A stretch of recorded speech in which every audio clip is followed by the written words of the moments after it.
Hello, good morning. How are you today? Happy Thursday. I am happy to have you here today. This is a really important topic. Today's topic is how to prevent your child from eloping or wandering. A lot of kids on the spectrum do this behavior. There was a study that said 50% of kids with autism do it. I didn't really dive deep into the story because into the data because I wanted to really focus more on practical tips and how to safeguard your child from this extremely common and very dangerous challenge. Some people call it elopement, some people call it wandering. Either way, it's when your child gets out without your knowledge and they get lost. First I'm going to start with today's agenda, and then we're going to dive right in. So I'm going to start telling you my experience with my profoundly autistic daughter and wandering. Why this behavior happens, couple of reasons potentially. You'll see one in my story as well. Some practical prevention tips to help you safeguard your child against this challenge, and then recap and resources for you. So, okay, let's dive in. So I actually have two stories of elopement with my daughter Zoe. When she was 3 years old, we were on vacation in Disney. We were at an outside Disney resort. And she, at the day we were supposed to leave, we had been doing 5 or 6 days of parks and sightseeing and tours, and we went to, SeaWorld and Universal and Disney. Typically, we went every year, and we did the full spectrum of everything. We were exhausted the last day, and my daughter, we used to rent an entire house. My mother-in-law would come and watch the kids, and so my mother-in-law and my two kids were sleeping in the room, and we had set up blockage in front of the door. My daughter was smart, intelligent, and able to climb and got through all our blockage, and we woke up in the morning. Actually, very early in the morning, the phone rang, and we didn't pick it up because it was a resort, and every day they would call you and give you the pitch about buying into their timeshare. And so we would just ignore 5, 6 a.m. calls. So when we got up, all of a sudden, we looked through the whole house, and Zoe is gone. So she's 3 years old at the time, so we're completely freaking out. And all I kept thinking is she's dead in a pool of water. So we called security, and at the time, Florida was going through a really weird state where CPS was taking away people's kids. Or allegations that CPS was taking away people's kids and trafficking them, but that's a whole separate thing. But CPS cases were abnormally high at that point in time. Child Protective Services is what CPS is. And so we were like, oh my gosh, where's this child? And we looked everywhere, and I felt like I was outside my body the whole time. You just didn't even want to know the horror of how you feel.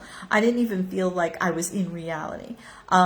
Anyway, long story short, after a couple of hours of them calling the police, the rental agency security saying, no, don't go door to door, they found her and kept her from us for like an hour. They separated me and my husband and talked to us like we were criminals. And meanwhile, security was literally holding her hostage. We should have really sued. But anyway, they found us, and, because they had called Child Protective Services, we had to go home and go through the dog and pony show with our local CPS, and they were like, it never should have been called on you. But so anyway, she had wandered out and fallen asleep in a golf cart. I don't know if she drove it or anything. And they had brought her back and brought her to the office, and they were playing with her, and they were like, she was so cute, we wanted to keep her. And they wanted to say you'd never seen her melt down.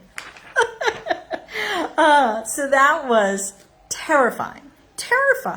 And so actually, a couple of weeks ago, living in our new house, our neighbor has a kitty cat, and we walked in, and it was the day before we got our ring and everything installed.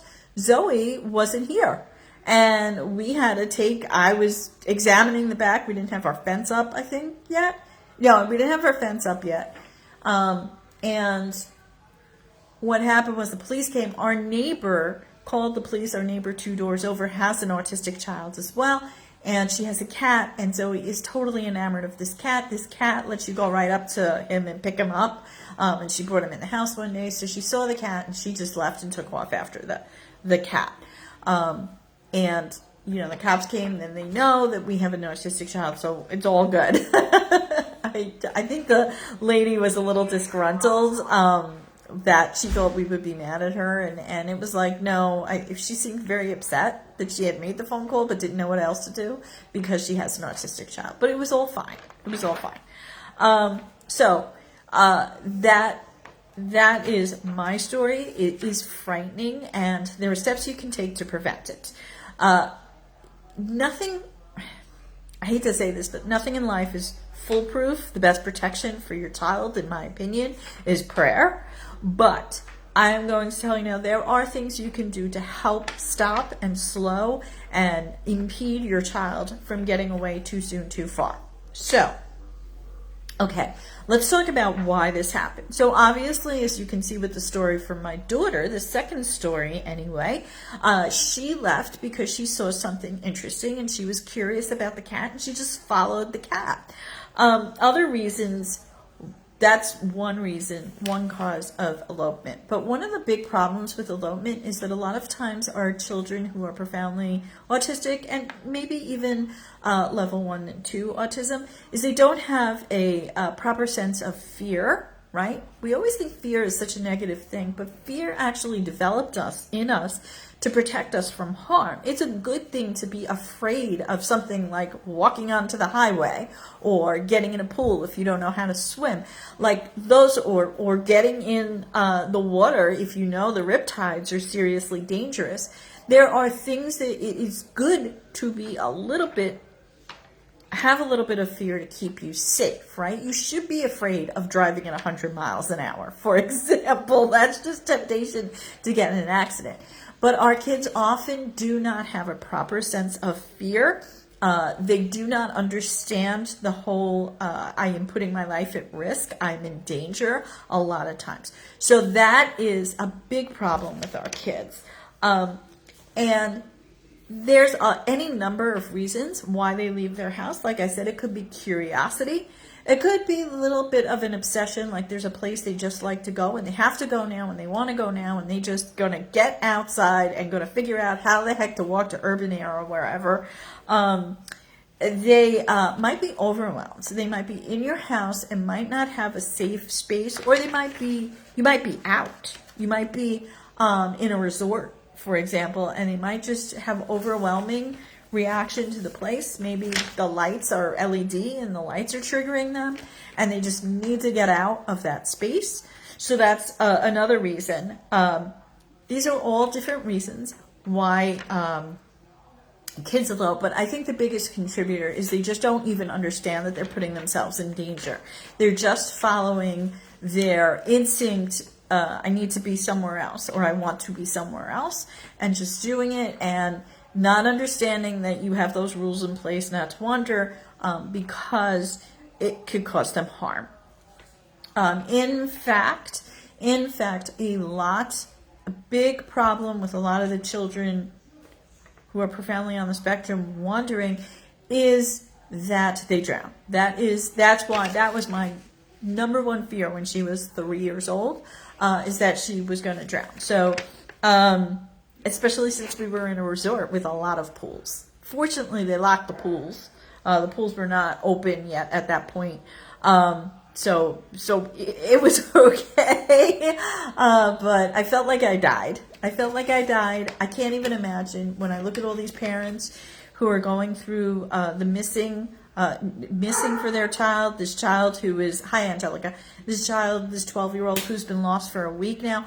I had 2 to 3 hours of that feeling of, this can't be real. This is a nightmare I'm going to wake up from. I felt like I was in a dream the whole time. That's how horrifying it is. So, but let's not focus on the negative. Let's focus on what we can proactively do to protect our children. So I'm going to share with you some of the stuff we personally did and some of the things that we've learned over the years as well. So when Zoe was little, now of course she was 3 when this happened, and I had already heard about this happening. So when she was little, we kept her baby gate up. We had our bedroom was on the 2nd floor, so we kept her baby gate up, and then we put the baby gate on the steps when she was older, so that it would be really hard for her to climb over the baby gate. And then of course she grew too big for that at some point in time.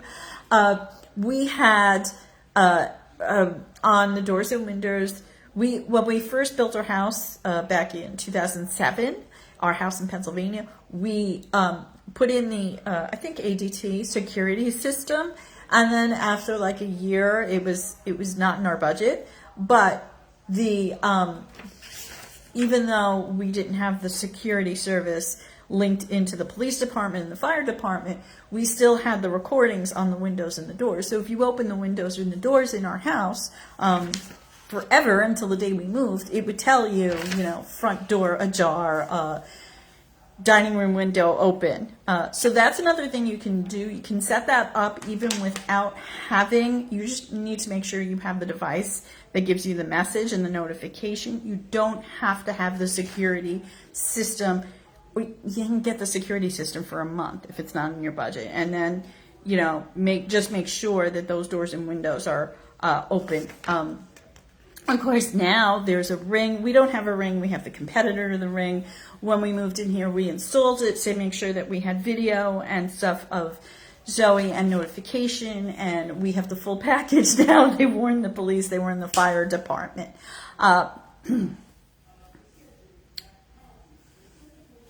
If you can't do that, you can also do something called, hopefully it's available in your area. You might want to call the police department and ask them. Project Lifesaver, which connects all the people in the community, all the first responders, like law enforcement, to if your child does get missing, that it will alert them and you can immediately help them. They can immediately start looking for your child right away. And as I discussed in a few weeks ago, the video I did on how to handle if law enforcement comes to your house with your autistic child, you can also go to law enforcement, tell them that you have an autistic child. You can talk to your neighbors and let them know as well that you have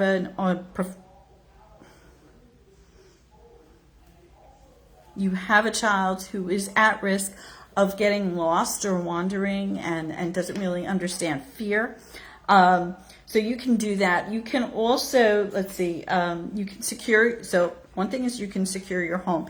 Now, we also, in addition to having the alarms set on first floor windows and doors, and in this house having a Ring system, a Ring type system with video and police notification, when they are little enough, you can put flip locks on certain doors to keep them out of certain rooms. You might want to do that. So if it's a flip lock, it flips and you put it high up. And this is only going to work when they're little and before they figure out how to work the flip locks. But a little challenging. It takes a little longer to figure out how to flip the lock properly. You have to kind of... this will keep them out of rooms you don't want them in. So if you want, you don't want them to get into the garage, that kind of a room. In closets, a lot of times, a couple of times, I thought we lost Zoe when I was home alone because she would sit in the closet and close the door and get comfortable in a dark closet. So always check the closets and consider putting flip locks on the closet if you have a really big house, which I don't advise having a big house if you have a profoundly autistic child. You want 2,700 square feet should be the max. Less closets, it's better. So that's one area. Those are some areas you can think of. Now, also, if they have sensory challenge issues and you think it might be an area of the room or wherever you're staying on vacation, that is triggering them, and they need to be out. If it's a sensory overload kind of issue, you can create in your home or a corner or a closet in your hotel room, an area that's just soft and comfortable and dark and quiet for them. Go ahead and do that. That's my daughter right now is we have a great bed for her. When she's sleeping in the closet, and it's like, you know what, if that makes you feel comfortable, that's fine by us. So as long as she has a safe space to be quiet with, she's got her little white noise machine in there. She turns it on different. She knows how to change the different sounds coming out of the white noise machine, which is really a diffuser I got from Young Living. So it's the little owl one. So we don't even diffuse oils in there ever. We just use it as a white noise machine now. So that is one way you can help them. So toddler gates, community awareness. And as I said last time, if you want to help your child acclimate to people like first responders, you can get pictures of them, you can acclimate with them in case they come to the house. Or if your child gets down the road, and the local law enforcement police officer sees her or him, then your child recognizes that person, and that person can go, "Hi Zoe, I'm officer." Hi Zoe, I'm officer so and so. If you've done a social story or pictures of the people in the police department, then maybe your child will feel more comfortable going towards them if they find your child, if your child gets out. Okay, so now there's also a lot of tools you can use. As I said, the ring, the flip locks, the toddler gates. We always, when we moved here, we had a partial fence. We always make sure that we have a closed fence, so that one day that Zoe got out, she ran out through the back and saw the cat in the front. So right now we have a fence. She can't get out of the fence. And we have a door on the fence that has a complicated lock that she really can't get through. So that's some of the things that we're going to help. Door alarms. Then you can also do things like GPS or an ID. You can do something you can put on your child. So like a GeoBit is a tracker. You can put location if you have a kid that never walks away from their phone or iPad and constantly carries that. You can make sure you have geolocation on those tools. You can use Angel Sense is another one that's another tracking device. Tracking devices, we haven't actually had a lot of success with them, so it kind of depends if your kid will wear the thing. But she does use her iPad quite a lot, so we have tracking on that. If you're little and you're going to a park, so what we used to do when we went to the theme parks is we kept that kid in the stroller until she was like, 5. Until she really was too massive for the stroller, just to make it easy, just for her comfort, as well as now we know where she is. Some people, if you're going to go to a situation like that, like a crowded situation, they will use a child harness for like a toddler, a small child. There's mixed opinions on, is that cruel? I guess is it crueler than losing your kid? When you go out swimming or anything like that, get them a bathing suit that's like really loud. Get them a swimsuit that has a really loud, crazy pattern. So if you lose them in the sea of fashionable swimsuits, hopefully your kid will stand out, and that way you're like, oh, there she is. Another really big piece of advice, the thing that scared me the most when we lost my daughter in the resort was that she was, like I said, drowning is the highest cause of death when profoundly autistic children elope. And that was my biggest fear. If possible, teach your children to swim. It's really going to help them a lot. It's not going to be foolproof because there are riptides and all these other kind of things that can happen depending on, they can get carried away with the current. But if they can swim, swim or float, and hopefully both, that is good. Now, our daughter taught herself on our very next vacation the following year. She taught herself to swim. It was something we had gotten our older daughter lessons for. Maybe she was jealous of her bigger sister being able to swim. She just taught herself to swim, and it was good. Hi, Melanie. It was really good. That I felt like, well, at least if I lose her now, I know she could swim. If we had been in that resort and she knew how to swim, I wouldn't have felt as terrified. Maybe. Maybe I would have been like, maybe she took the golf cart and drove onto the highway. I don't know.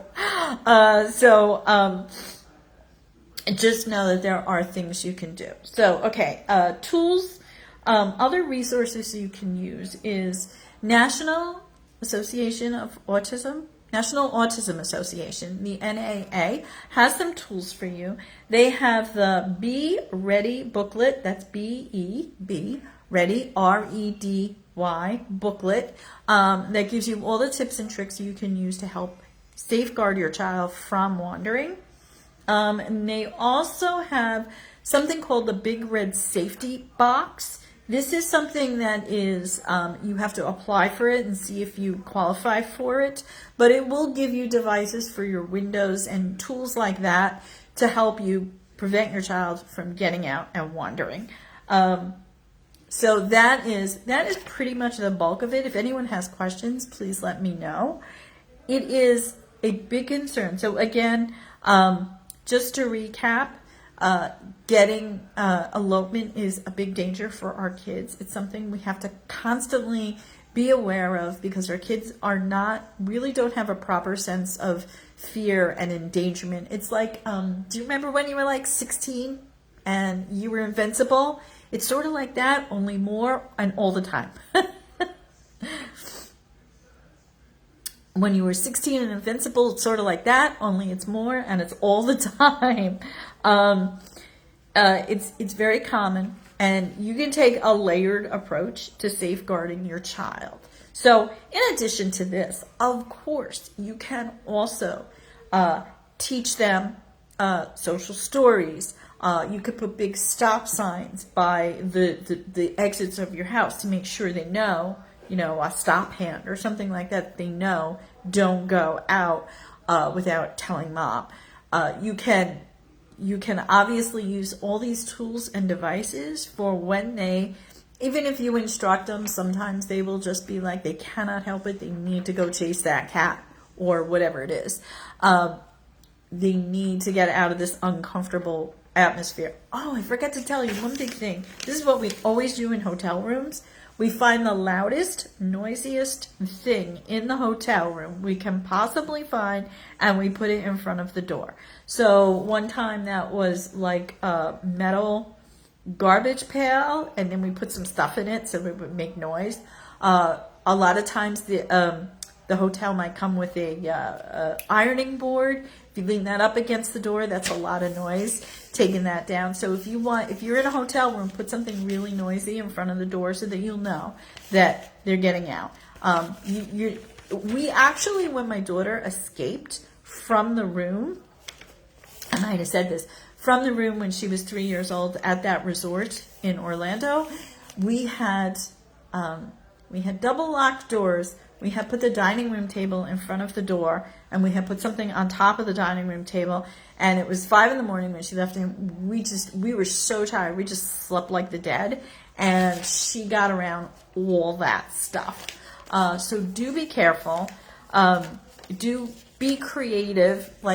So it's kind of better to go on, if you're going on vacation, it's kind of better to do a hotel room because it's easier to get their attention if they are sneaking out. If they've got one of those bolt locks and your kid is little, you're good, but don't think your kid won't drag a chair over and climb over that, okay? Still put something loud in front of it anyway. Don't just rely on the bolts, because they're not given credit for how incredibly intelligent and clever and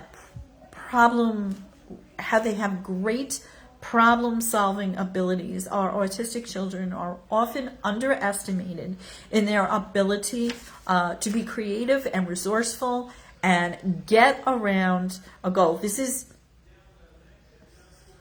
excellent news for teaching them grit, but it is bad news for preventing them from elopement. So if you have any, I'm going to list some of these resources below from NAA and Angel Sense and GeoBit and all that. If you want a safety card template, please let me know and I will whip one up for you, where they can just have a card that is theirs, that if somebody finds them, it will have like, my name is, I am afraid of, I stim, here's my stimming behavior. No, please know that it comforts me. Whatever you can put on a little card, things like allergies, stuff like that, is good for them to have a little card like that. It's going to be hard to find one that's always on their person. You might be better off doing an electronic like a safety watch, one of those watches that doesn't put them at risk for having for being online all the time, but a watch that may have information if they will wear one. A GeoBit, we couldn't get my daughter to wear the GeoBit. They did say put the GeoBit on their shoes. So those are kind of tracking devices, but you also might want to have something on them that gives them a person information so they know how to treat your child instead of escalating a situation if someone finds your child. So pray for this lost boy. It's been a week, so please keep him and his family in your prayers. I do hope he comes back. He literally left his house wearing nothing but an adult's Depends. So that's just tough. Pray for this family. Pray for this boy to be safe and found. And just keep an eye on your kids all the time. And don't worry about it so much that it's going to mess them up. Take practical measures. Be confident that your kid is not going to wander away. Keep them. Know that they are under God's watchful eye. And if you do what you need to do, hopefully they will stay safe. Take all the measures you can to keep your children safe from elopement. Okay. That's it for me today. I hope you have a good day. I hope this is never something any of you, I hope and pray this is something none of you ever have to deal with. But forewarned is forearmed. So have a good day and I will talk to you later. Bye.